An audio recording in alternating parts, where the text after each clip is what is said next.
曾蔭權唔單止本身貪過不停啊，原來今個月中出訪智利同巴西之前，公帑已經唔見咗一大橛。話說貪曾嘅下屬8個港府駐華盛頓經貿辦人員，以貪曾外訪前探路為名，舊年12月派咗5個人飛到巴西首都巴西利亞、聖保羅同智利首都聖地亞哥考察。有份帶隊嘅包括最高級嘅香港駐美國總經濟貿易專員唐志強，佢英文名咁啱又叫 Donald。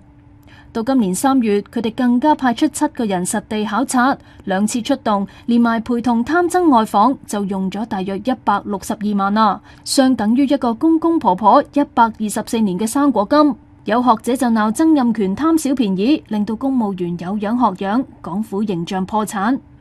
今次貪曾嘅南美之旅，原來係不足1年半前財爺曾俊華嘅翻版行程。佢哋同樣去過新西蘭，同貿易部長會面，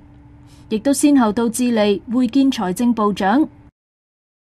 去到巴西啦，連背景同坐嗰張凳都一模一樣啊！大家話啦，究竟今次係咪咁需要為貪曾外訪再探路呢？ONTV 東方電視新聞台報道。